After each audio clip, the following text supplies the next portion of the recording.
Hola, muy buenas tardes a todos los asistentes. Mi nombre es Macarena Carranza, soy docente de vinculación con el medio de la Escuela de Nutrición y Dietética de la Facultad de Ciencias para el Cuidado de la Salud de la Universidad de San Sebastián. Y en nombre de nuestra escuela les damos nuestra más cordial bienvenida a todos. En primer lugar, les agradecemos por acompañarnos en la sexta exposición de nuestro segundo ciclo de charlas sobre educación alimentaria en nutrición clínica y salud pública, que en este caso lleva por título Obesidad infantil a la sombra de una pandemia. Desde la Escuela de Nutrición y Dietética de la Universidad de San Sebastián, desde la sede de Santiago, hemos organizado estas charlas con el objetivo de difundir tanto a la comunidad académica como a la población en general temas tan relevantes como la alimentación, la seguridad alimentaria y todo lo que esto implica según la contingencia nacional y mundial. Antes de comenzar, queremos saludar y agradecer la asistencia del señor Jorge González Moreno, decano de la Facultad de Ciencias para el Cuidado de la Salud, el señor Paulo Silva Ocampo, director de la Escuela de Nutrición y Dietética, la señorita Daniela Maraboli Ulloa, secretaria de Estudios de la Escuela de Nutrición y Dietética SEE Santiago, y a la profesora María José Mardones Garrido, académica de nuestra escuela y quien expone en el día de hoy, así como a todos los docentes, estudiantes, profesionales y todos cuantos se encuentran esta tarde acompañándonos.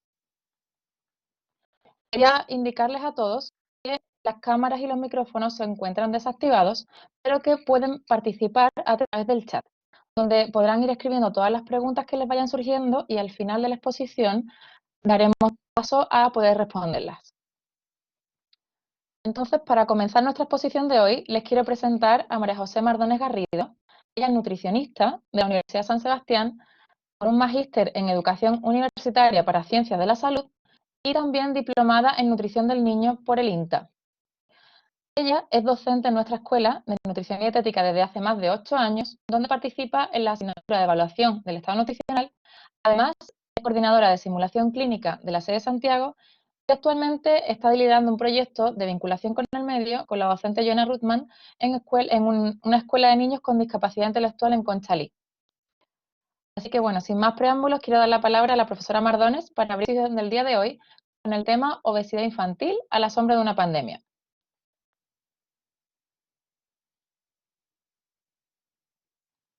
Hola, buenas tardes. ¿Se escucha bien? Se escucha perfecto. Gracias, Maca. Bueno, sí, buenas tardes a todos. Gracias, cierto, por su asistencia a esta charla. Un gusto, cierto, poder explicarles un poquito cómo nos hemos visto enfrentados a esta realidad que nosotros tenemos de obesidad en el país y cómo se contrapone con la pandemia que actualmente nosotros estamos aún viviendo. Así que muchas gracias, Macarena, por tu presentación. Voy a apagar un poquito la cámara para realizar la presentación, para no tener problemas, ¿cierto?, con el audio.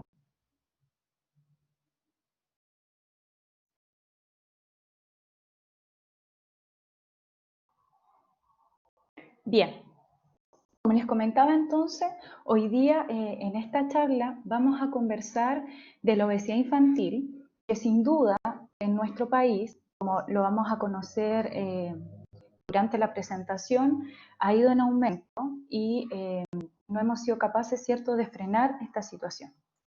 Entonces vamos a ir hablando de esta realidad que estamos viviendo en la actualidad. Para comenzar esta presentación, me gustaría, ¿cierto?, que podamos conocer cuál es la definición de obesidad infantil. Y obesidad infantil se define como un aumento exagerado del peso corporal, ¿ya? Y que está principalmente ligado al tejido adiposo. Pero sin duda, también, ¿cierto?, hay aumento de la masa magra y de la masa ósea, pero en mucho menor grado que el principal en esta enfermedad, ¿cierto?, que es el tejido adiposo. Pues bien, acá para comenzar y para reflexionar un poquito, yo quise poner estas dos imágenes que sin duda nos hacen, nos muestran como imágenes que son preocupantes y nos plantean un desafío. La primera imagen dice que en nuestro país, ¿cierto?, 5 de cada 10 niños y niñas presentan exceso de peso. Incluso yo me atrevería a decir que hoy día es un poquito más, ¿ya? un poquito más de esos 5 de cada 10 niños. Y la otra imagen que no deja de ser preocupante y que igual nos pone en un escenario complejo es que en Chile muere una persona obesa por hora, ¿cierto? De acuerdo a datos del Ministerio de Salud. Si nosotros vemos estas dos imágenes y nos planteamos así esta charla, como profesionales de la nutrición y como comunidad en general, tenemos un desafío importante en nuestra sociedad, ¿ya? Y es por estos datos bien duros que se muestran de obesidad infantil en nuestro país. Bueno, tal como yo les mencionaba, la Organización Mundial de la Salud, ¿cierto? La OMS define a la obesidad infantil como uno de los problemas más graves de salud pública del siglo XXI. Y tiene esta gran gravedad porque ha aumentado a un ritmo alarmante, ¿ya? Y lo más preocupante de esto, además, ¿cierto?, que va aumentando y que se ha triplicado, es que aquellos niños que son obesos y con sobrepeso tienden a seguir siendo obesos en la vida adulta. ¿Por qué es tan preocupante? Porque desarrollan, ¿cierto?, enfermedades cardiovasculares. Nosotros conocemos que hay enfermedades crónicas como diabetes, hipertensión, síndrome metabólico, ¿cierto? Todas consecuencias de la obesidad y que hoy día se están desarrollando cada vez a edades más tempranas. Por lo tanto, permanece mucho tiempo en la vida de una persona esta carga de enfermedades. Lo más complejo, ¿cierto?, es que incluso se piensa que las generaciones más modernas podrían tener menores expectativas de vida que nuestros padres, por ejemplo. Y es por esta carga que viene de enfermedades, pero ahora a edades más tempranas. Así que nuevamente nos hace pensar que nos enfrentamos a un panorama complejo. Quise poner este concepto porque es muy importante para entender, hacia dónde nosotros tendríamos que apuntar nuestras estrategias, ¿ya? Y es un concepto que habla de los primeros 1000 días de vida. Y estos primeros 1000 días de vida están enfocados principalmente desde el nacimiento hasta los 2 años de vida de un niño. Y acá, en este periodo, es donde se desarrolla principalmente el crecimiento de la masa cerebral y la acumulación de tejido muscular. Por lo tanto, estos primeros 1000 días de vida se enmarcan en un periodo crítico en el crecimiento de un niño.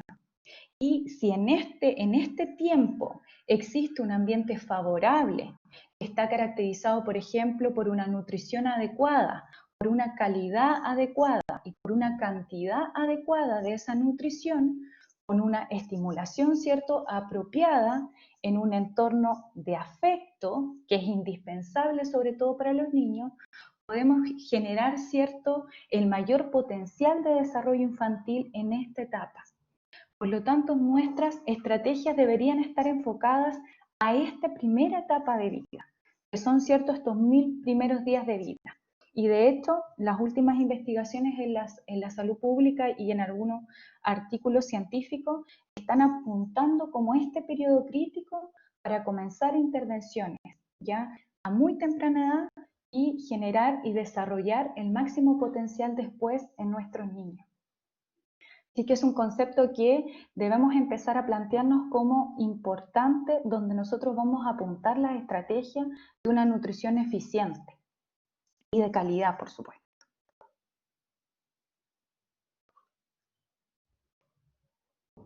Acá, un poquito antes, ¿cierto?, de estos los primeros 1000 días de vida, que finalmente es donde desarrolla, ¿cierto?, un niño su máximo potencial, no deja de ser importante la nutrición materna, ¿ya?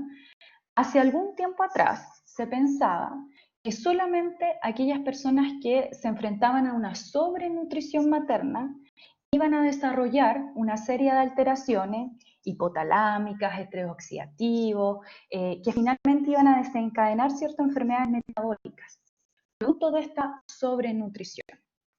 Hoy en día se conoce bastante que aquellos niños que están sometidos también a una subnutrición materna, también, por ejemplo, aquellos individuos que nacen bajo peso de nacimiento o que son pequeños para la edad gestacional, tienen igual riesgo de desarrollar enfermedades metabólicas en la vida adulta.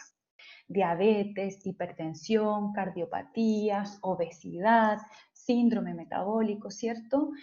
Y esto está más bien explicado a través de la teoría del genotipo ahorrador, lo que propone, ¿cierto?, que en un ambiente nutricional deficiente, el individuo va a tender a adaptarse a esas condiciones de ahorro a través de su programación.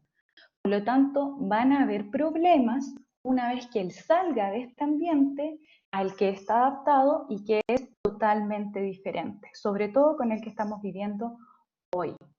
Por lo tanto, acá la nutrición materna es importante en ambos sentidos, tanto prevenir el déficit, porque podemos llegar a los mismos problemas como si estuviéramos abordando la sobrenutrición en las mujeres embarazadas, ¿ya? Por lo tanto, ambas etapas son igual de importantes y de relevantes.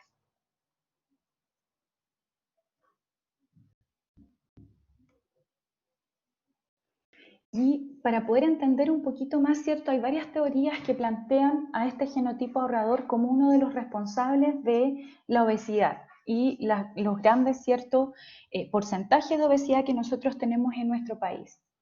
Sin duda tenemos que reconocer, ¿cierto?, que el genotipo ahorrador permitió la sobrevivencia en tiempos de hambruna. De eso no hay duda, ¿cierto? Provoca o produce una mayor eficiencia en la utilización de alimentos, mayor depósito de grasa, protección del cerebro, que nosotros sabemos que es un órgano fundamental, pero hay varias teorías, ¿cierto?, que dicen que este genotipo ahorrador produce una rápida ganancia de peso en tiempos de abundancia y de sedentarismo. Y esa es la realidad que nosotros estamos viviendo hoy día, ¿cierto? Tiempos de abundancia y de sedentarismo.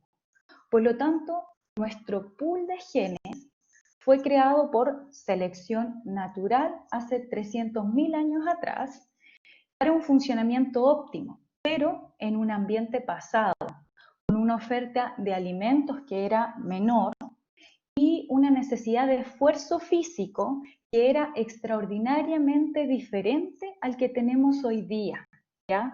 Hoy día el esfuerzo físico por conseguir la alimentación, ustedes saben que no se compara con la que existía hace muchos años atrás.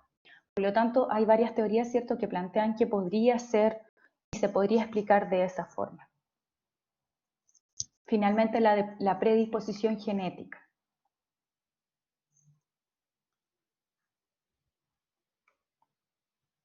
Bien, si nosotros vamos a lo que pasó, ¿cierto?, en Chile con la obesidad infantil y las principales causas de lo que nosotros estamos viviendo en la actualidad, podríamos decir que en la década del 90 Chile mejora su situación económica y el estado nutricional comienza a cambiar rápidamente hacia el predominio de la obesidad. Y acá ocurre un fenómeno bien particular y tiene que ver mucho con lo que pasó en el núcleo familiar. Uno de los tantos fenómenos que pasó, pero este en particular es bien interesante porque en esta década, ¿cierto?, cuando comienza a cambiar el estado nutricional, las mujeres antes permanecían en casa al cuidado de los niños. En esta época las mujeres toman, ¿cierto?, o sienten la necesidad de salir a trabajar, de ser, ¿cierto?, un aporte para su familia, aportar en el núcleo familiar. Por lo tanto, salen, ¿cierto?, salen de sus hogares y comienzan a trabajar. Y además se suma que en estos núcleos familiares, los niños que eran un poco más adolescentes también quieren comenzar a estudiar en la universidad. Y ustedes saben que para poder estudiar en la universidad se requería de mayor capacidad económica.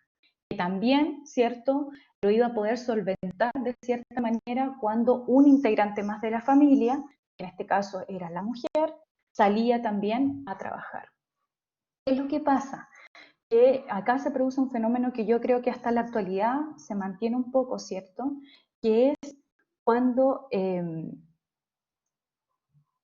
nosotros pasamos mucho tiempo fuera de casa, ¿ya? La manera de poder retribuir el tiempo que no estamos con nuestros hijos es en alguna medida a través de la alimentación. Por lo tanto, aquellas mujeres, ¿cierto?, que sentían la culpabilidad de salir a trabajar y no pasar tanto tiempo con sus hijos, lo retribuían a través de la comida. Y esa comida era principalmente a través de alimentos ricos en calorías, en azúcares, ¿cierto? Finalmente, alimentos procesados, ultraprocesados. Por lo tanto, eso es un fenómeno que se plantea y que es bien interesante para poder entender un poquito cómo cambió la familia. Y en Chile, ¿cierto?, las principales causas que empiezan a aumentar el grado de obesidad fueron mayor consumo de grasas, mayor consumo de azúcar, mayor consumo de sal, mayor consumo de ultraprocesados y, de la mano, ¿cierto?, de manera negativa, el menor consumo de fibra.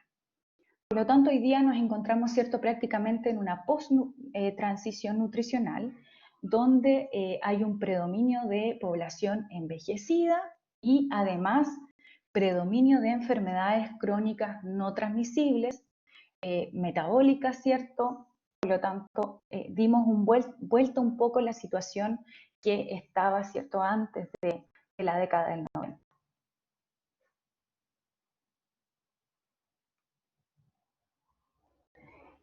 La obesidad infantil no solamente tiene causas relacionadas al exceso de alimentación o a la inactividad física, ¿cierto?, que se reconocen por la mayoría de las personas como la primera causa. Sin embargo, también tiene causas sociales.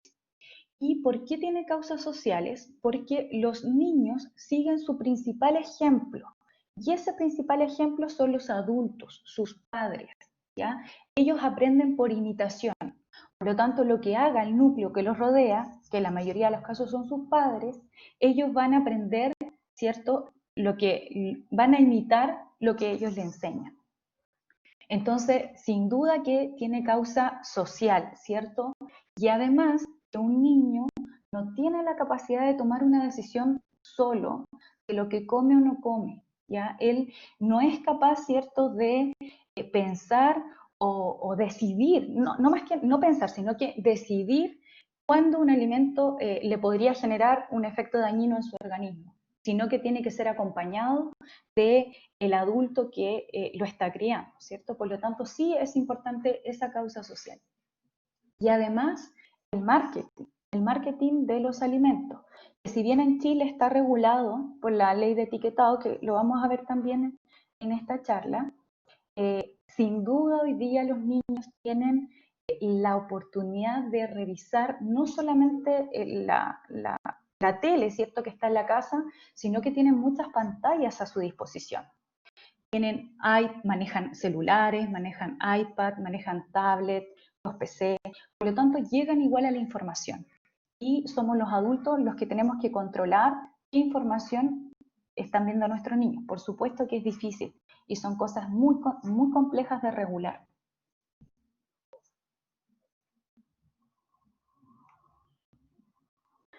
Esta imagen igual nos muestra el escenario complejo en el que está nuestro país.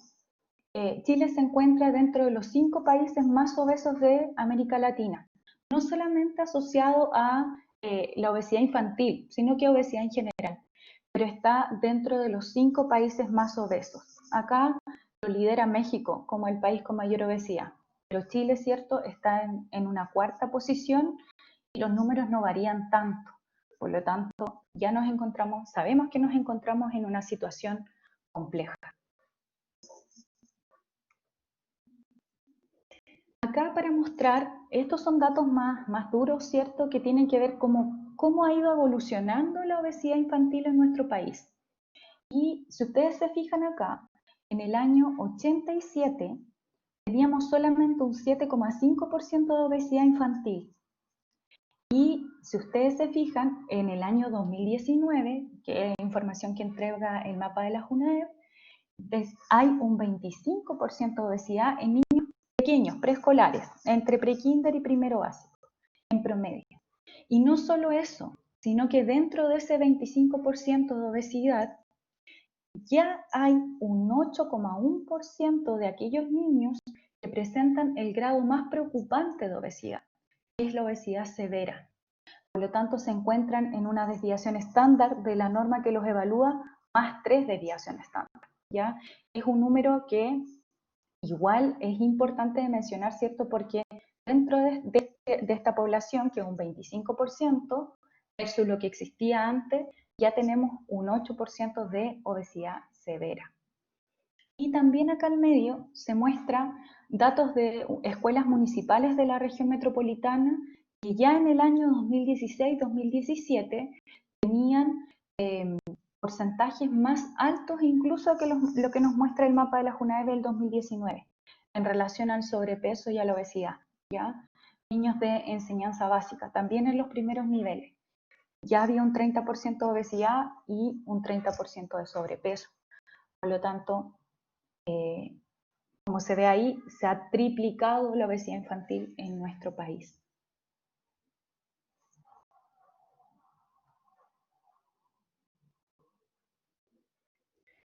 Y la inactividad física, que sabemos que también es una de esas causas, ¿cierto? Y lo muestra la encuesta nacional de salud del año 2016-2017, que solo un 14,8% de nuestros adolescentes entre 14 y 15 años presentan actividad física durante al menos 60 minutos diarios, ¿ya? Solo el 14,8% de los niños adolescentes. Y además, a este dato podríamos agregar también que el 54% de los estudiantes, más o menos de la misma edad, manifiestan permanecer 3 o más horas en actividades sentados y lo atribuyen principalmente al uso de pantallas de todo tipo, ¿ya? Por lo tanto, volvemos a seguir sumando factores a lo que estamos viviendo.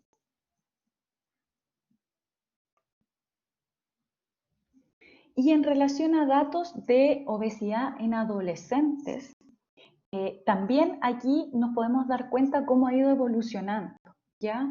Antes, por ejemplo, se hace una comparación, fíjense, entre el 86 y el 98, en la década del 90 esto empezó a cambiar. Ya entre el grupo de 6 a 16 años, empezamos a aumentar de un 1,6 a un 14,6% en hombres y de un 2,3 a un 17,6% en mujeres.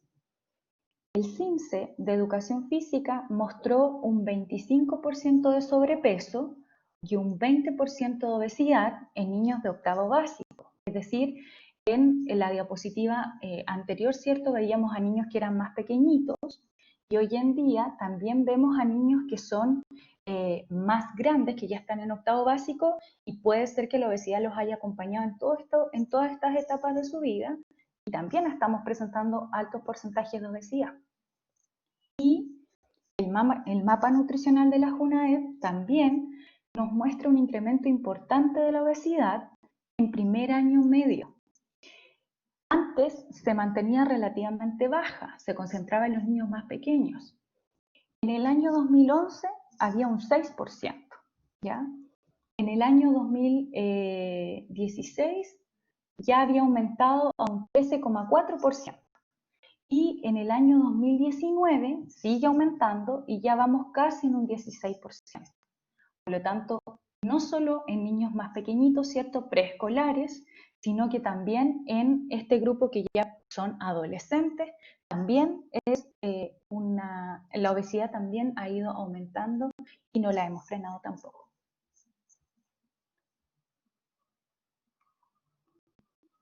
Entonces, bajo todos estos datos que yo les mostré al principio de esta presentación, ¿cierto?, de esta charla, uno podría decir que no nos encontrábamos en las mejores condiciones, ¿cierto?, o en el mejor panorama para enfrentar cualquier pandemia que se nos viniera encima. Y este paper ni siquiera, cuando fue publicado, ni siquiera pensaba que podía venir una pandemia tan cercana. Lo quise poner es porque este paper fue publicado en el 2016 y ya se nos alertaba de que en esta situación, ¿cierto?, donde no solamente se encuentra Chile, sino que también hay otros países donde hay un alto porcentaje de la población que presenta obesidad infantil, se nos ponía en alerta qué pasaría si nos enfrentamos a una pandemia de un virus respiratorio, ¿ya? Y ¿por qué se nos pone en alerta? Y este paper dice que es la relación, ¿cierto?, entre obesidad y complicaciones en el curso clínico de una enfermedad respiratoria. Acá se evaluaron a 1.657 niños chinos. Todos presentaban el virus H1N1. 42% de esos niños eran obesos. Y la proporción de niños obesos que presentaron complicaciones, es decir, que tuvieron que estar hospitalizados en la UCI o que lamentablemente fallecieron, fue significativamente mayor a los niños no obesos. Por lo tanto, dice que un estado nutricional deteriorado afecta negativamente la evolución de una enfermedad respiratoria. Y un estado nutricional deteriorado me refiero principalmente a lo que se habla acá, que es la obesidad. Compromete la función respiratoria, los músculos respiratorios, la capacidad ventilatoria, la función inmune, ¿ya? Por lo tanto, acá se comprobaba que sí existe una relación entre la obesidad, y se habla principalmente que es por el grado de inflamación que presentan los pacientes con obesidad. Él es como el que juega un papel fundamental para agravar el cuadro clínico de una enfermedad respiratoria. Por lo tanto, acá, que era en el año 2016, ya se hacía notar, ¿cierto?, que era importante tener algunos cuidados con aquellos pacientes que presentaban obesidad. Y nos ponían en alerta de qué pasaría entonces si nos enfrentamos a una pandemia de virus respiratorio. ¿Qué pasó? Que finalmente hoy nos vemos enfrentados a esta pandemia, ¿ya? Que es la pandemia del COVID-19. Y la SOCHOP, ¿cierto?, la Sociedad Chilena de Obesidad, en abril de este año ya nos ponía también en alerta de otra situación. Nosotros conocemos que la situación era compleja porque la población presenta obesidad y el virus que se nos estaba presentando tenía características respiratorias. Por lo tanto, eso ya lo estábamos viviendo. Y además, la SOCHOP, ¿cierto?, nos decía que los científicos de salud pública predicen que el cierre de las escuelas debido a la pandemia de COVID-19 exacerbará la epidemia de obesidad infantil. Lo planteaban acá en Estados Unidos. Los investigadores esperan que el cierre de las escuelas relacionadas con COVID duplique el tiempo de las escuelas este año para muchos niños y exacerbará los factores de riesgo asociados al recreo de verano. Fíjense que ese recreo de verano es las vacaciones de verano que tienen los niños. Y en las vacaciones de verano los niños cambian sus rutinas. Los niños cambian su alimentación, cambian sus patrones de sueño, cambian el tipo y el nivel de actividad física que realizan, ¿cierto? Porque pasan a veces mucho más tiempo en la casa, sentados frente a una pantalla. Por lo tanto, acá se nos ponía una alerta de decir, si el tiempo que van a pasar durante un confinamiento obligatorio podría duplicar el tiempo, ¿cierto?, que es habitualmente este recreo de verano, entonces, ¿a qué situación vamos a llegar con estos niños, ¿cierto?, que tenían ya un estado nutricional de obesidad? O aquellos que no lo tienen, ¿qué va a pasar durante este periodo de confinamiento? Entonces, frente a esto que se empezó a investigar, aparecieron varias investigaciones. Y dentro de esas, aquí hay una que es una investigación que se hizo en Italia, en Verona, y se evaluó los efectos del COVID-19 en los estilos de vida de niños que ya presentaban obesidad, que eran obesos, ¿ya? Entonces, las preguntas se centraban en actividad física, tiempo que pasaban en pantalla, sueño, hábitos alimentarios, por ejemplo, en relación al consumo de carnes rojas, de pastas, de meriendas, de frutas, de verduras. Finalmente, ¿qué es lo que se encontró acá? Los resultados confirmaron el cambio negativo en el comportamiento de estos niños que ya tenían el diagnóstico de obesidad. A estos niños les va peor en los programas de estilo, ¿cierto? Cuando no están en su rutina diaria, cuando no van al colegio, cuando no realizan las actividades físicas que, ¿cierto?, se manejan en sus currículum escolares. Por lo tanto, los resultados nos mostraron que el cambio es negativo para aquellos niños que ya presentaban un estado nutricional de obesidad, estar en esta situación donde no se fomentaban como estilos de vida saludables. Por lo tanto, se concluye, ¿cierto?, que en resumen, la trágica pandemia del COVID-19 tiene efectos colaterales que se extienden más allá de la infección viral. Los niños y adolescentes que luchan con la obesidad se colocan en una posición muy desafortunada en este estricto confinamiento, ¿ya? Y hace que se genere un ambiente desfavorable para poder mantener ese comportamiento de estilo de vida saludable que quizás lo tenían en su currículum de actividades diarias y que las tenían súper definidas. Por lo tanto, se les ponía en una situación que no los favorecía finalmente, ¿ya? Y no les permitía continuar estilos de vida que eran saludables. Otra investigación que también tiene que ver mucho con los cambios que ocurrieron durante el confinamiento, ¿cierto? Es cambios en la actividad física y el consumo de alimentos ultraprocesados en adolescentes de diferentes países durante esta pandemia del COVID-19, ¿ya? Por lo tanto, aquí el objetivo de este estudio era describir la actividad física y el consumo de alimentos ultraprocesados en adolescentes de Europa, donde estaba Italia y España, y en países de América Latina, donde estaba Brasil, Chile y Colombia. ¿Qué se concluyó? Acá, en una muestra de 726 adolescentes, en su mayoría eran mujeres, 60%, entre 16 a 19 años, los adolescentes de América Latina presentaron 2,98 veces más inactividad que los de Europa, ¿ya?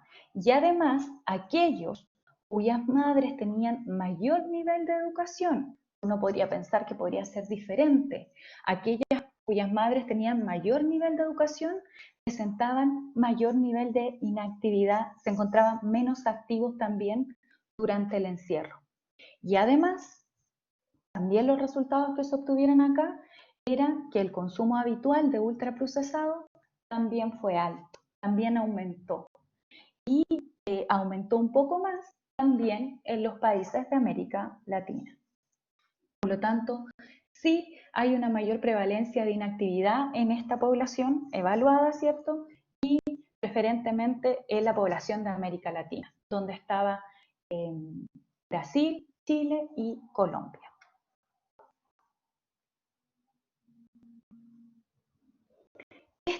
Este estudio a mí me pareció interesante, ¿cierto? Y fue un estudio que se hizo en las aldeas SOS en Lima, en Perú.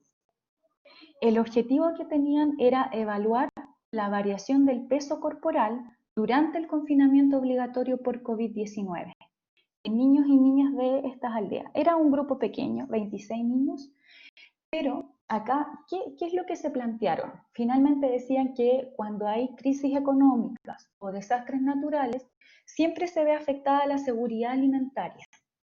Y dentro de eso, el indicador antropométrico más vulnerable era el peso corporal.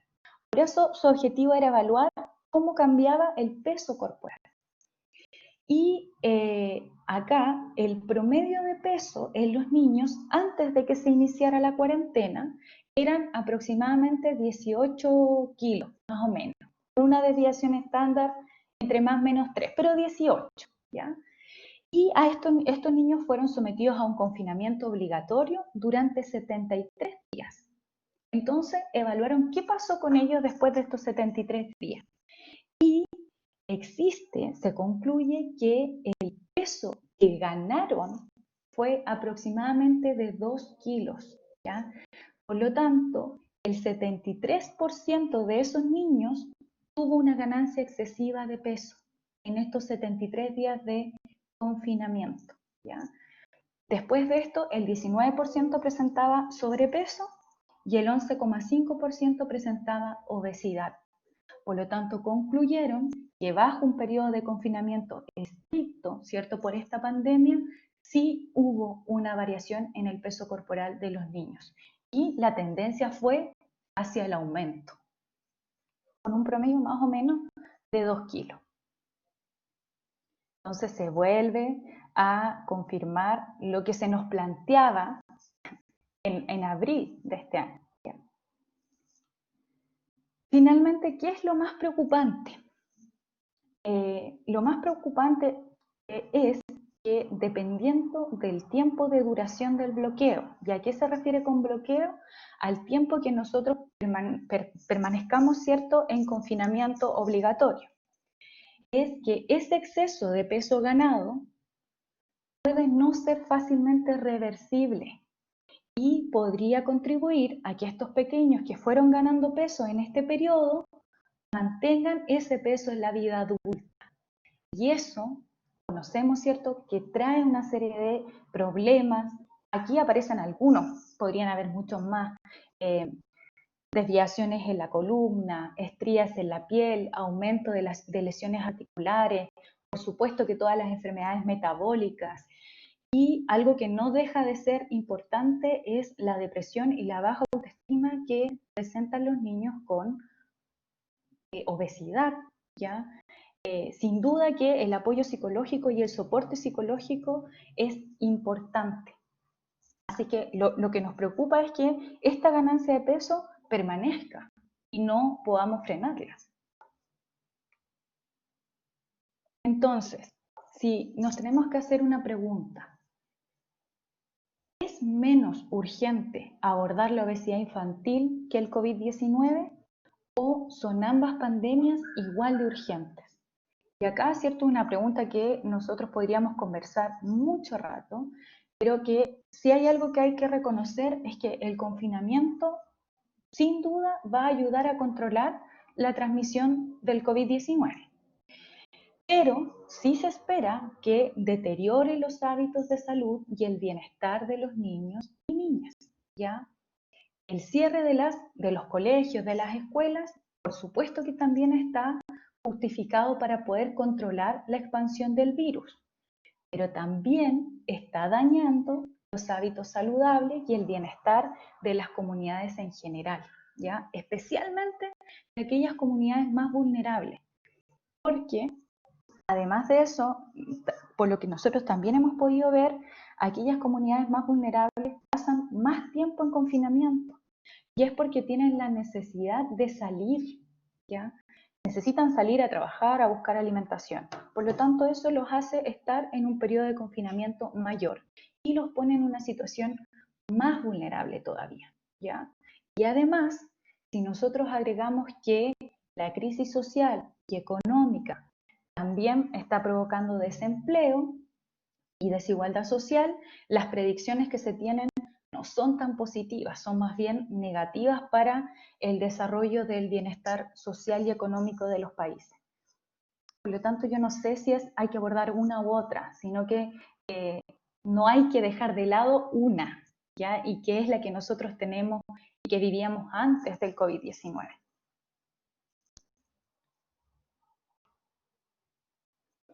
Acá yo quería mencionar que sin duda la influencia que tienen el hogar en la obesidad infantil es clave, ¿ya?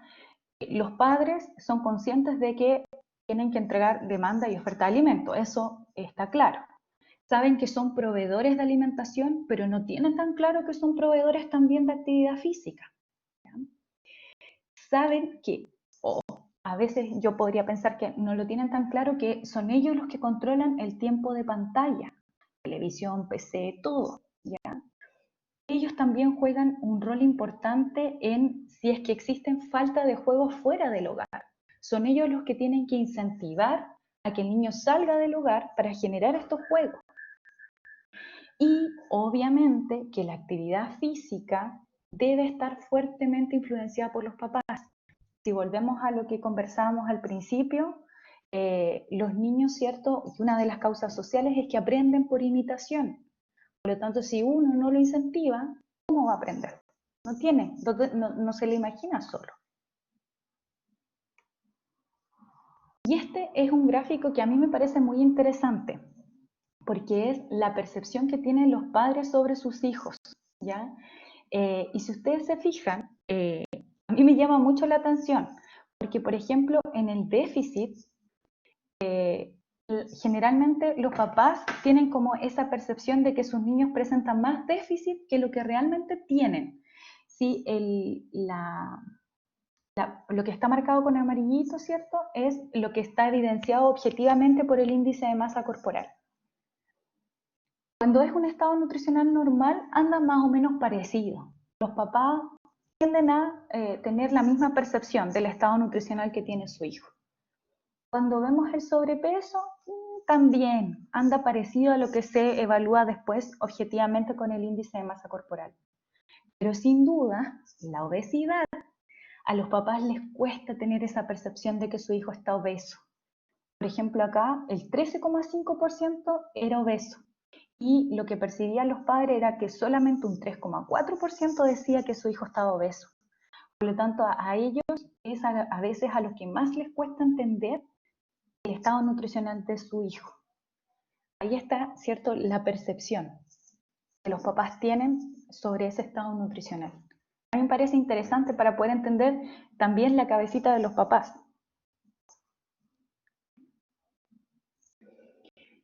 En las perspectivas del tratamiento de obesidad infantil, la obesidad infantil es un mundo, ¿ya? Y tiene pilares fundamentales para ese tratamiento. Sin duda, la modificación de la conducta alimentaria, sin duda. Soporte emocional, también. Estímulo de la actividad física, también, un pilar fundamental. Y el ambiente familiar. Y es aquí cuando yo digo, cuando hay un niño dentro de una familia que tiene obesidad infantil y los papás lo quieren tratar, entonces es el núcleo el que tiene que cambiar los hábitos.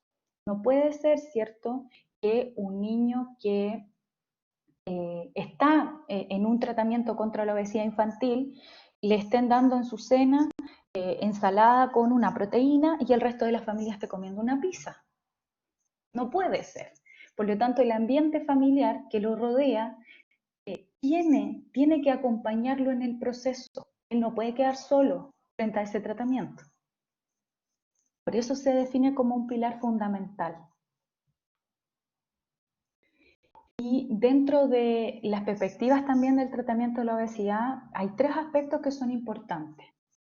Una es la prevención, el otro es el tratamiento para la reducción del peso como tal y además permitir el crecimiento. Son niños que están en un periodo de crecimiento. Por lo tanto, eso nosotros lo tenemos que fomentar. La prevención debe dirigirse hacia la familia y por supuesto que al paciente, pero también debe ir dirigido a la familia. Formas adecuadas de alimentarse, estimular la actividad física, pero también el entorno social que rodea al niño debe permitir que esas actividades se realicen.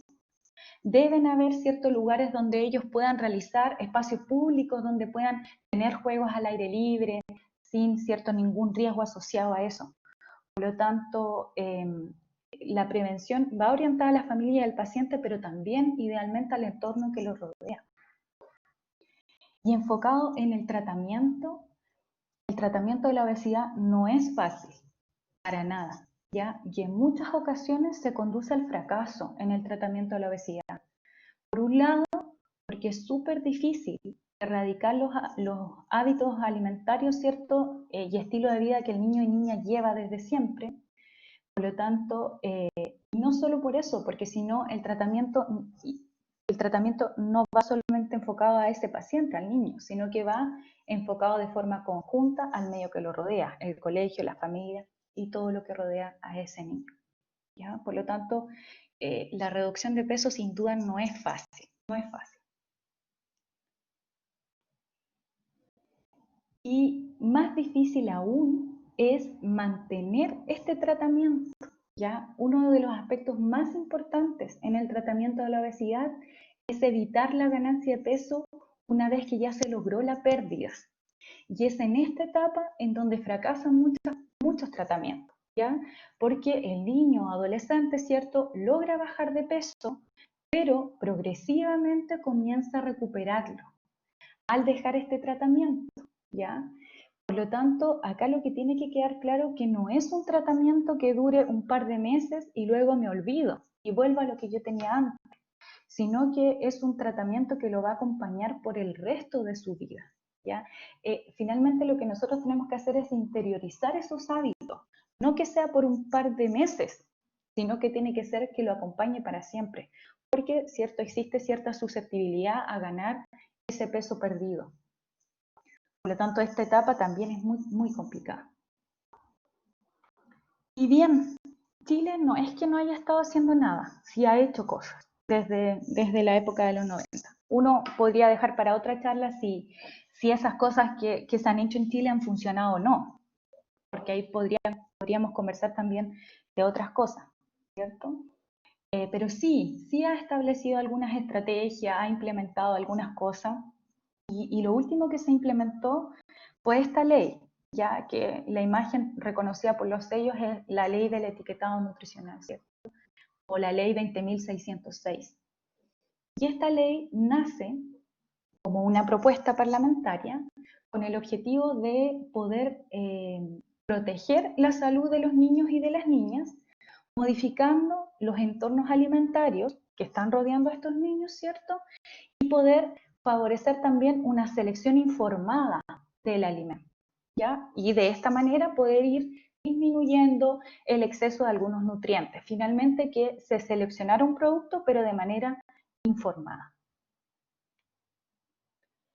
Esta ley, que la ley, ¿cierto?, 20.606, el año pasado ya estaba en su tercera etapa, donde adquirió ¿cierto?, todos los nutrientes, cómo iba a ser, lo estricto que iban a ser estos nutrientes, tanto en calorías, en sodio, en azúcares y en grasas saturadas, ¿ya? Por lo tanto, había que evaluar cómo funcionaba. Y finalmente, en las escuelas, la evaluación habla de que ha sido bastante positiva, porque en el caso de los kioscos que habían en las escuelas, tuvieron que cambiar su oferta de alimentos, porque tenían, ¿cierto?, la prohibición de vender alimentos con mensajes altos en. Por lo tanto, dentro de la escuela, la oferta tuvo que cambiar. También, como lo había mencionado al principio, se cambió un poquito, se modificó la publicidad que iba orientada a los niños más pequeñitos. Pero aquí está el problema de regular cuáles son las otras pantallas que ven, porque de repente llegan igual a la información, igual ven alimentos que le llaman la atención, igual los buscan, ¿ya? Por lo tanto, eso particularmente es difícil de regular. Y hay algunos estudios que hablan de este periodo de implementación de los sellos y que mostraron una buena percepción de los consumidores hacia estos mensajes, especialmente en los niños, en los más chiquititos, porque comprendían fácilmente cuándo era bueno, cuándo era mejor no consumir algunos productos, porque tenían estas etiquetas negras de advertencia. Entonces los niños lo reconocían fácilmente y les hacía sentido no consumirlos, ¿ya? Por lo tanto, sí ha tenido una buena aceptación y una buena percepción por parte de los niños, que es lo que nos convoca, ¿cierto?, en esta presentación. Y además hay que reconocer también que la industria sí ha hecho modificaciones a los productos, ¿ya? Ha tenido también que ir cambiando la oferta para para mejorar la calidad nutricional de los alimentos. Por lo tanto, también algo la industria también ha mejorado.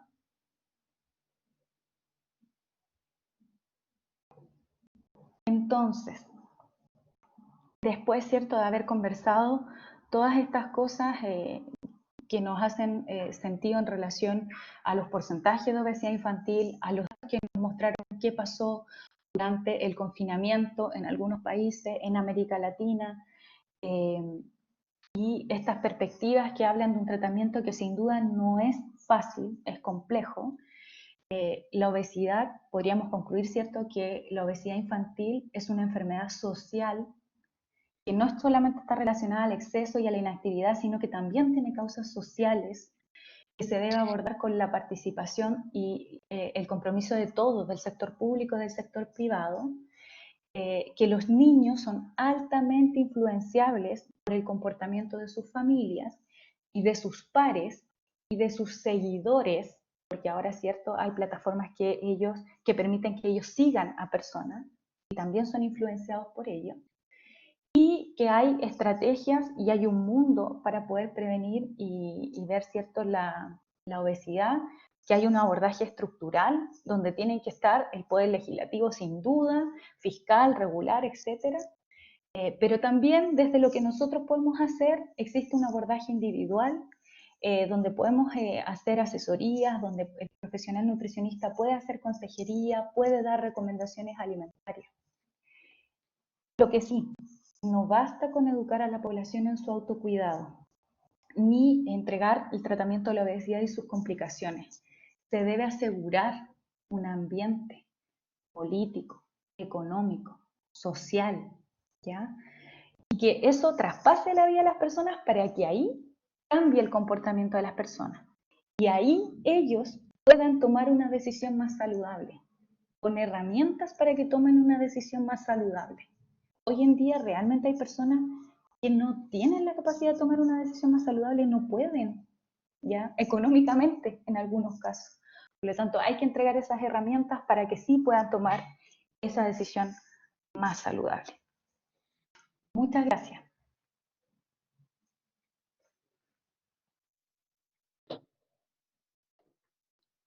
Muchísimas gracias, María José. Me ha parecido interesantísimo todo el recorrido que has hecho a lo largo desde el comienzo, ¿no? Como los índices de obesidad han ido aumentando drásticamente, terriblemente y exponencialmente en Chile, y cómo eso no deja de bajar a pesar de todas las cosas que se hacen para intentar conseguirlo. Entonces, tenemos varias preguntas, así que bueno, primero darte las gracias antes que nada.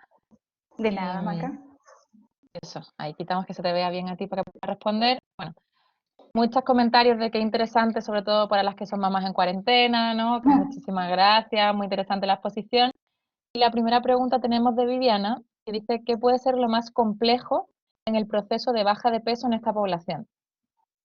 Yo creo que en realidad el proceso completo es complejo, ¿ya? Primero porque tiene que reconocer que, como en el caso de la obesidad infantil, los padres, ¿cierto?, el núcleo de ese niño tiene que reconocer que tiene que existir primero la baja de peso. Eso es una de las cosas complejas, que tiene que haber una aceptación por parte de la familia. El otro proceso complejo, porque no hay uno, son varios, el otro proceso complejo es que la familia entera se ponga en este plan de baja de peso para ayudar, ¿cierto?, al niño. Y el otro, que lo nombré en la presentación, es una vez que lo logro y que las familias lograron llevar a cabo ese proceso, es mantenerlo. Y ahí está la clave del profesional en cómo entrega la información. Que finalmente no es algo que dure un tratamiento médico que dure un par de meses, sino que lo debe acompañar para siempre. De por vida. No es una, de por vida, no es una, son muchas, es complejo en general. Cualquier dieta que haga le va a funcionar en el momento que la hace. El éxito de cualquier dieta al final es el mantenimiento y el conseguir los objetivos a largo plazo. Así es. A ver, vamos a ver a la siguiente. Guadalupe Rivera dice, ¿cómo puede hacer para que un joven de 16 años pueda bajar de peso? Ya, ahí, ¿cierto? Eso requiere de una asesoría súper individual. Ahí habría que evaluar a ese joven, ya de 16 años, cuánto pesa, cuánto mide, cuáles son los objetivos que él quiere plantearse. Eso requiere de una asesoría mucho más personalizada. Pero a grandes rasgos uno podría decir que adecuar un tratamiento nutricional, ¿cierto?, de acuerdo a sus requerimientos para además fomentar el crecimiento que aún le queda. Ujú. Es algo que no podemos dar recomendaciones así como Sí, válidas para todas, hay que estudiar cada caso, ¿no? habría que ver el Sí. caso en particular, claro. Vivian dice, ¿por qué se da eso en la percepción de los padres frente al estado nutricional de sus hijos? El estudio que has mostrado, no sé si salía en el estudio. Dice, porque a los padres les cuesta ver más cuando sus hijos tienen malnutrición por exceso, cuando tienen una malnutrición por déficit. Sí, sí, efectivamente. No se especifica también por qué tienen esa percepción, no lo especifica el estudio de esa manera. Eh, pero yo creo que ahí también va el aceptar que tu hijo tiene algo. Yo creo que desde ese punto está la percepción de los papás, en aceptar que me digan que mi hijo efectivamente tiene una enfermedad que es la obesidad infantil. Y yo creo que parte más que nada en la negación de los papás, en aceptar que pasa algo con sus hijos. Yo muchas veces siempre le he dicho a los pacientes, digo, como la obesidad así de primeras no duele, es como que no es algo por lo que ellos vayan al nutricionista o vayan al médico para darse cuenta y poner como tratamiento, ¿no? Es como, no quiero ver, mi hijo está gordito, pero no pasa nada, está gordito y ya está. Como Exacto. es Y complejo. finalmente tampoco somos tan conscientes de las consecuencias que eso puede tener. Entonces sí, está gordito, pero es feliz. Y finalmente detrás de eso hay algo que va incluso mucho más allá de lo físico. Ujú. María Basaure dice, pero en este momento salir a caminar es lo máximo que podemos hacer fuera de casa. Claro, ¿Qué se puede sí, hacer? claro. Complejo. Sí, bueno, todavía hay lugares dentro del país, cierto, que la movilidad está bastante reducida. Por mientras uno solamente puede hacer cosas dentro de la casa. Lo que uno sí puede hacer dentro de la casa con los niños es tratar dentro de lo posible, porque yo que soy mamá también me cuesta mucho, limitar los tiempos de pantalla y tratar de realizar actividades de un poquito más de movimiento dentro del espacio que se nos permita para sacarlos un poco del sedentarismo de estar ahí sentados. Hoy es complejo porque no contamos con la libertad de poder salir, ¿cierto? Pero dentro de lo posible podemos limitar el uso de pantallas y realizar actividades que nos permitan mayor movimiento en la casa. Ya. Los vecinos no estarán tan contentos. No, Se pone claro que no. el niño salta la cuerda, pero, Pero eso lo vamos pero, a omitir, eso lo vamos a omitir. pero es necesario, sí. Ahí se pueden bailar. Hay actividades. Ya. Constanza nos dice, en el planteamiento de primera meta, en relación a la disminución en kilos en un tiempo, ¿cuánto sería lo óptimo para perder en el caso de un preescolar o un adolescente? Como por ejemplo en el caso del adulto, que hablamos del 10% de su peso en 6 meses. Lo que pasa es que acá la restricción más que nada va orientada a entregar los requerimientos que sean de acuerdo a la edad. ¿Se fija? Entonces, no sé, si uno realiza una anamnesis de un preescolar y ese preescolar requiere 1200, 1300 calorías y está consumiendo 1800, entonces la restricción es llevarlo a su requerimiento, porque ese requerimiento finalmente nos permite el crecimiento de ese niño. No solamente que la restricción calórica, que entre comillas es restricción calórica porque va adecuada a su requerimiento, tiene que favorecer también el crecimiento. Entonces, hay que adecuarse a los requerimientos que están establecidos para la población, ya sea preescolar o adolescente. Ya. Muchas felicitaciones por aquí, de Paulo, entre otros. ¿Existe actualmente alguna acción preventiva o informativa desde las políticas públicas que aborden la obesidad infantil para prevenir los posibles altos índices de obesidad en este tiempo de pandemia en Chile? Mira, lo desconozco. Tendría, por lo menos de lo que he leído, no hay como nada nuevo que se enfoque a qué es lo que pasó después de la pandemia, porque finalmente la pandemia la estamos viviendo. Incluso en Chile no existen todavía datos claros de que si efectivamente los niños nuestros sí tuvieran un cambio durante el confinamiento, esos datos todavía no están. De hecho, los tienen pensado que estén para el próximo año recién. Entonces, basándose en esos datos, me imagino que se irán a crear algunas estrategias nuevas. Claro. Sí, lo único que hemos visto así puede ser lo del programa de Saludablemente o el de Quédate en casa también del Hijo Sano que dan algunos tipos de actividades y el que estamos nosotros haciendo también, ¿eh? en la escuela de Santiago. Ahí tienes que pasar el dato, Maca, ¿viste? Sí, junto a Santiago, pues ese quédate en casa. Existe actualmente, no, espérate, igual se está planteando más que las calorías o la evaluación de peso en kilogramos, quizás instaurar hábitos saludables en cuanto a una alimentación menos procesada. ¿Qué punto tendrías frente a esto? Dice Juan Aide. Sin duda, o sea que no entiendo bien la pregunta, pero me imagino que va enfocada a limitar un poquito de los alimentos ultraprocesados, más que preocuparse de las calorías. Por supuesto, Va un poco enfocado a los hábitos más que al contar sí, calorías o a la cantidad, el por requerimiento por supuesto kilo y que todo sí. eso. Sí, por supuesto que sí, si finalmente la alimentación es más que contar calorías, tiene que ver con un hecho general, ¿cierto?, de que los nutrientes en general que se consuman sean saludables, no solamente las calorías. Y ahí hay que limitar el consumo de ultraprocesados. Sí, estoy de acuerdo con eso. Se requiere de una alimentación más natural. Exacto. Volver Sí, a la alimentación tradicional. sí. Como Javiera dice, ¿cómo se le puede decir a los papás que su hijo está con exceso de peso? Porque cuando uno les dice el diagnóstico nutricional, como que se ponen a la defensiva. Al menos eso es lo que ha visto en sus prácticas. Sí, es verdad. Y eso viene, ¿cierto?, de lo que yo había mencionado antes, lo difícil que es para ellos aceptarlo. Pero uno tiene que decir el diagnóstico como tal, ¿cierto? Lo que uno está objetivizando en la consulta nutricional a través de los indicadores que existen.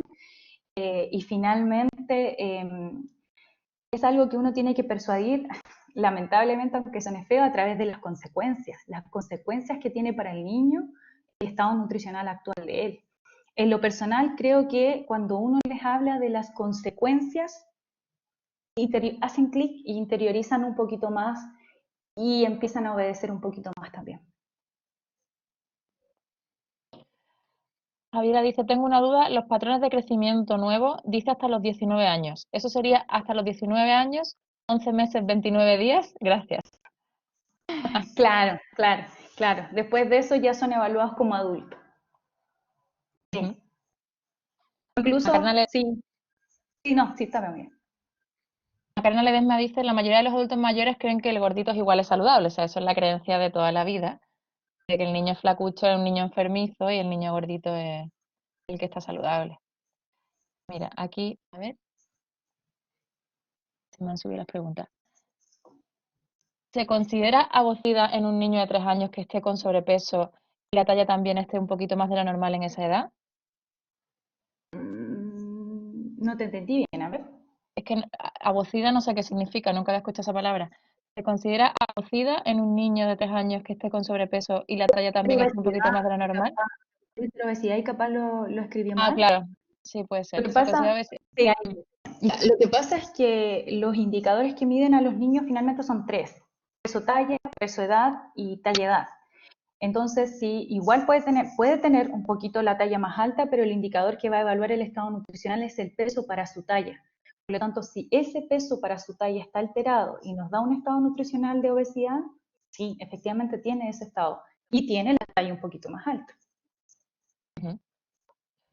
Claudia dice, tal como lo dice Macarena, creo que muchas personas no están conscientes de que la obesidad es una enfermedad, lamentablemente.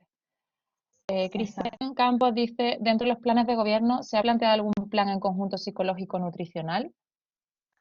Hay algunos, pero no sé si todavía están funcionando, pero sí habían algunos dentro de esta canasta que se ofrecía que tenían como consultas con nutricionista, consultas con psicólogo, como para apoyar y hacer y con el médico, para apoyar y hacer un desarrollo integral. Pero desconozco si se siguen realizando, porque se hacían en los spam, pero no lo sé si todavía continúan con esa canasta de, Con ese el programa abordaje. de vida sana, claro. Sí. Ujú. Ivonne dice que su hijo es muy ansioso, que qué puede hacer. Eso también es algo que va dentro del tratamiento de la obesidad, porque de repente los papás no entienden por qué su hijo va ganando peso si yo le entrego solamente las porciones dentro de los tiempos de comida. Pero de repente desconocemos qué es lo que ellos picotean entre medio. Y eso también se va manejando en conjunto con la familia. Ponte tú, si hay una despensa llena de alimentos donde ellos pueden ir y sacar, entonces, sí, esas crisis de ansiedad les van a permitir acceder a alimentos que no son tan saludables. Hay que cambiar esa despensa por algo que si le dan ganas de picotear, bueno, sea algo más saludable y bajar un poquito la ansiedad. Claro. Sí, o tenerla con llave y que no puedan entrar y abrirla. También han llegado estos extremos algunos. Sí, yo lo he visto. Álvaro Basáez dice, a pesar de que hoy tenemos variadas intervenciones a nivel escolar, por ejemplo, contrapeso, kioscos escolares, aumento de horas de educación física, ¿por qué factor principalmente crees tú que los índices de obesidad se mantienen o suben? Yo creo que es porque no hay una estrategia integral. Tiene que haber un tratamiento integral, no solo abordar algunas cosas. Yo puedo abordar, por ejemplo, el kiosco, pero a las familias no están siendo abordadas por nada. Por lo tanto, puedo abordar, por ejemplo, puedo ir a evaluar a todos los niños y a ver una enfermera en un colegio, una enfermera, ¿cierto? Pero no hay un tratamiento integral en la familia. Por lo tanto, yo creo que esa es la clave, que no existe un abordaje integral, que todo lo que se está haciendo por separado. Entonces, finalmente, si estamos diciendo que el tratamiento es integral, no estamos integrando. Efectivamente. Sí, ¿no? Y hablamos de kioscos saludables que también no, te puedo asegurar yo que los he revisado, que no todos cumplen Claro. 100%, siempre se intenta, hay muchas veces que hay por ahí resquicios y aparte luego sabemos todos que en la puerta de los colegios están puestos ambulantes con comida chatarra que tienen acceso a todas horas. Entonces, por mucho que tú solamente intentes hacer algún tratamiento dentro de la escuela, después, efectivamente, como tú bien dices, si no haces un tratamiento con la familia integral, durante la escuela puede comer saludable, pero en el momento en el que sale de la escuela, olvídate, ¿no? Entonces ahí es donde abogamos un poco los nutris en las escuelas, Sí, que y ahí estoy de apoyen acuerdo un con lo poco que en la dice educación. Pablo. Sí, nutricionista de los colegios, sin duda, es algo que está al debe. Y mientras eso no exista, es muy difícil poder ir haciendo integral este tratamiento. Ahí tiene que haber el nexo entre el nutricionista y la familia para que exista eso y lo que aprenden en el colegio lo puedan replicar en la casa. Y a la salida del colegio, Maca, porque ahí también tienen un mundo de ofertas. Pero tal.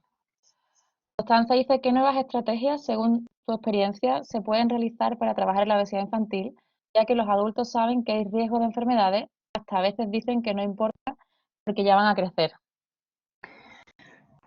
Sí, el problema de que eso que llaman a crecer, ¿cierto? Ya lo vimos un poco en esta charla, que crecen, pero crecen con la obesidad y con la carga genética, ¿cierto?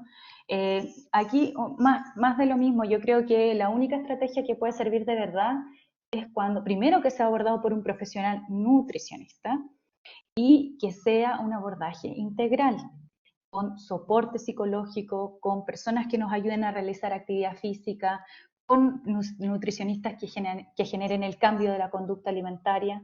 No existe otra forma. Si no lo hacemos así, no englobamos a ese niño, si hacemos cosas por separado no va a funcionar. Hay que englobar incluso la parte psicológica, que es súper importante. Muchas veces hay un trastorno detrás que les lleva a eso, a utilizar la comida como un ansiolítico y como bien has dicho, tratamiento completo de la familia. O sea, todos tienen que estar educados. No vale que el niño, como has dicho antes, le pongamos una lechuguita y un pollito en la plancha y la familia esté comiendo una pizza. O sea, eso Exacto. no tiene ningún sentido y ocurre mucho, desgraciadamente. Sí, ocurre. ¿Qué tratamiento pueden recibir los niños que padecen sobrepeso y a la vez anemia? Ya que en la actualidad se presenta en muchos casos, dice Mm, Nicole. Sí, ahí también requieren de un tratamiento bien específico y individualizado, porque eso sí se ve. Pueden tener exceso de peso, pero déficit de nutrientes. O sea, están mal alimentados finalmente. ¿Cierto? Se Ujú. alimentan de sus preferencias, yo lo he visto también en muchos casos, de sus preferencias que no son las más saludables y que les induce la ganancia de peso, pero que por otro lado tienen un déficit de nutrientes. Hay que hacer un tratamiento ahí de ambas cosas. Hay que fomentar aquellos alimentos para ir tratando la anemia y por otro lado disminuyendo aquellos que le producen la ganancia de peso. Ujú. Tal cual. Se piensan que a lo mejor por el hecho de estar gordito está más nutrido que otro. Hay un error ahí No, bastante importante es de un error. concepto. Así es. Javier Alcocer dice, se necesita educación desde muy pequeño sobre alimentación saludable. Debería existir una materia de nutrición, lo que hablamos. Exacto. Sí. Javier dice, yo creo que los adultos normalizan que cuando uno es mayor es normal tener diabetes o hipertensión. Exacto, también es verdad. Es como algo ya, no sé, desde los 50 años arriba, Es como habitual que te pregunten qué enfermedades crónicas tienes porque ya es parte de. O sea, una persona de 50 que no tenga una enfermedad es raro y no tienes nada. Mira tú qué raro, ¿por qué no te haces un chequeo? Pasa. Ya. Qué horror, ¿eh? Terrible. Sí, María Basaure dice, en el colegio podría ser tratado como taller entretenido. También. claro, sí. Mm, Hay otras cosas que yo creo que se podrían hacer en los colegios, pero se requiere de un profesional que los maneje. ujú. Dice Claudia, dice, yo soy profe y creo que los nutricionistas están demasiado desvalorizados. Son muy importantes en el desarrollo adecuado de los niños. Y esos colegios, como los mismos profesores, le dan la bandeja que sobró a otro niño. ¿Viste? No, y yo he visto que igualmente vamos a hacer educación en las escuelas con los niños, todo el tiempo alimentación saludable y de repente el profe lo ves comiendo algo completamente nada saludable. Es como, estás dando ejemplo a los estudiantes, estás dando ejemplo a los niños. Entonces, si la educación no está en casa, es que, ¿cómo le enseñas tú, cómo le explicas a los niños que realmente se puede comer saludable y que puede ser entretenido, que puede ser divertido y que además te beneficia, ¿no? En tu rendimiento, en que te encuentres más fuerte, que te encuentres... Es como bastante complicado y la mayor culpa la tienen los adultos, o sea, la tenemos nosotros. No Exactamente. entendemos ni damos el ejemplo.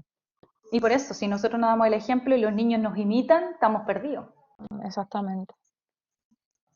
No hay más preguntas.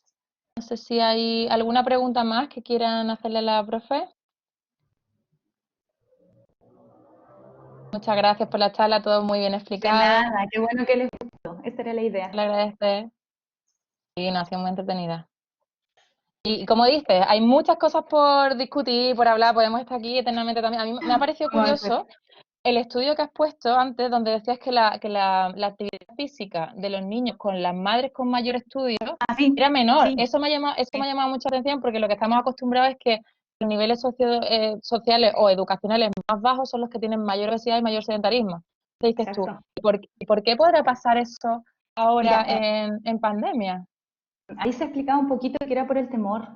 Y las mamás que estaban mayor instruidas educacionalmente sentían más temor de que su hijo hiciera algo fuera de su casa, aunque fuera pequeñito.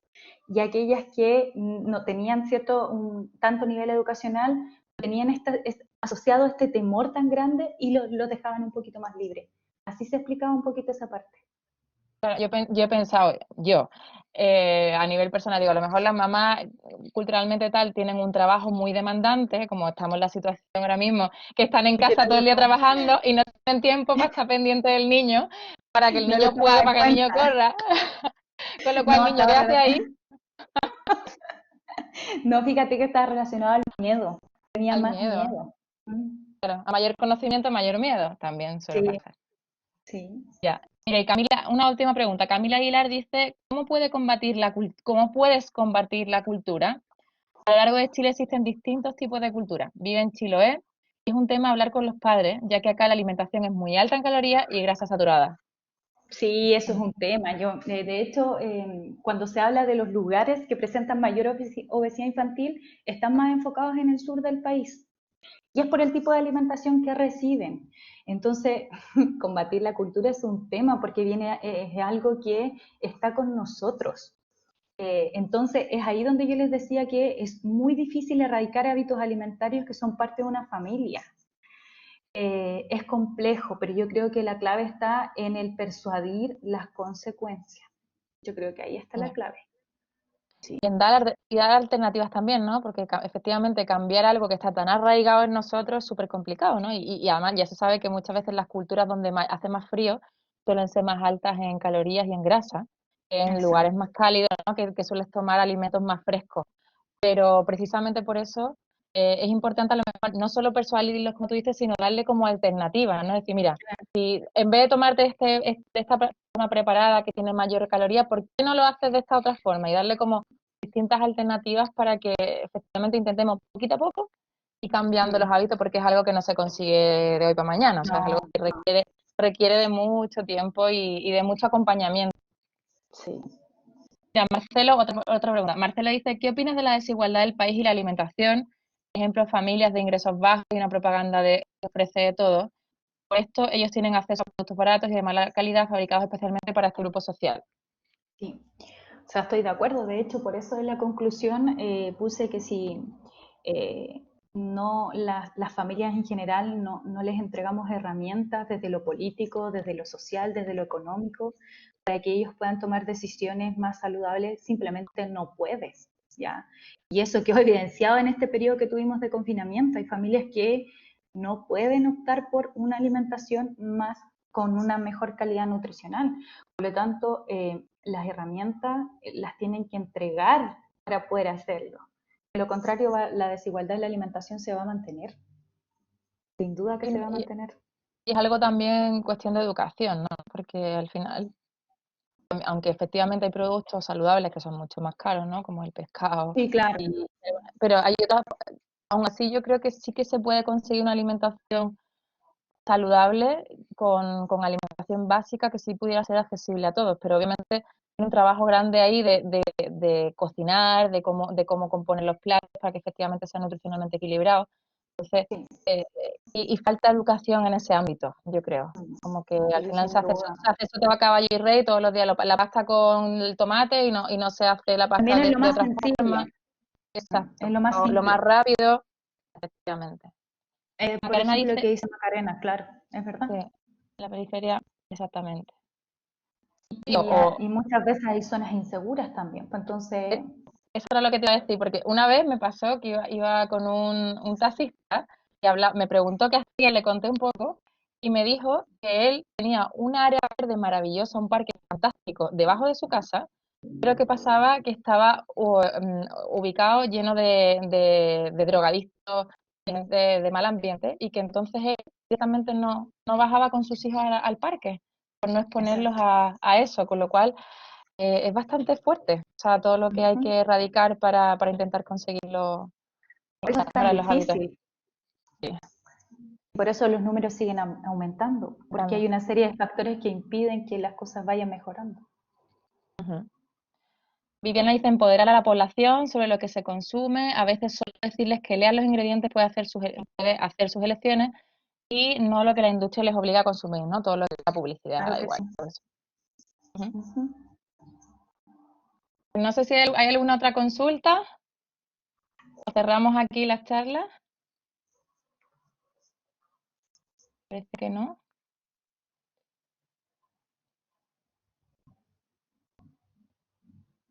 Ya, pues yo creo que es buen momento, es buena hora.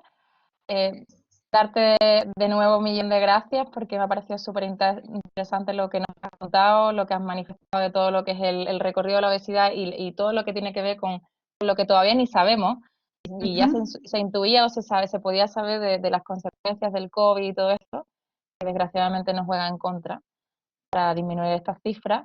Así que nada, esperamos para próximamente tener otra charla Claro, y Maca.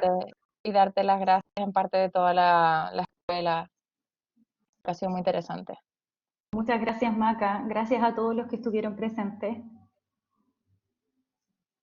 Quiero aprovechar de decirle que bueno, todavía tenemos aquí el magíster en nutrición en salud pública específico para nutricionistas, por si hay todavía algún rezagado que se quiera anotar y empezar con nosotros, empieza ahora en noviembre. Así que dejo por aquí la publicidad. Y nada, decirles que la próxima semana tenemos la última charla del ciclo, donde hablaremos de educación alimentaria y nutricional en el paciente con enfermedad renal. Para que nuevamente están todos súper invitados para que asistan a las charlas, que la semana que viene es más tarde, es a las 7:30. Y muy interesante esa también. Ujú. La otra de nuestras compañeras. Así que nada, ahí nos pueden seguir en las redes sociales, donde vamos publicando también la publicidad sobre las charlas. Y espero que todos hayan rellenado el link que ha pasado Jessica para la encuesta y así podamos recibir vuestros comentarios, mejoras y tal, y podáis recibir vosotros la certificación de haber asistido y el link a la grabación. Mira, Vil Estrada decía, el plato saludable aplicaría para niños con sobrepeso y obesidad o se subestimaría la alimentación del niño. Lo que pasa es que el plato saludable fue enfocado para la población adulta. Se podría hacer como una imitación en una versión también un poquito más pequeña, con las porciones que corresponden para ello. No sé si se subestimaría. Yo creo que se pueden incluir los mismos alimentos, verduras, proteínas, cereales, en una versión más pequeño, ¿cierto? Claro, para la cantidad que requiere un niño, pero siguiendo Ujú. más o menos la misma lógica. Se podría Al final aplicar el patrón es el mismo, o sea, lo que pasa es que es el cuestión de patrón más es de el mismo. porciones o alguna nutrientes. Ujú. Exacto, sí. Ya, pues un millón de gracias. Que tengáis Nada, todo Maca. muy buen fin de semana. Gracias a todos, que estén muy bien. Chao, chao. Chao.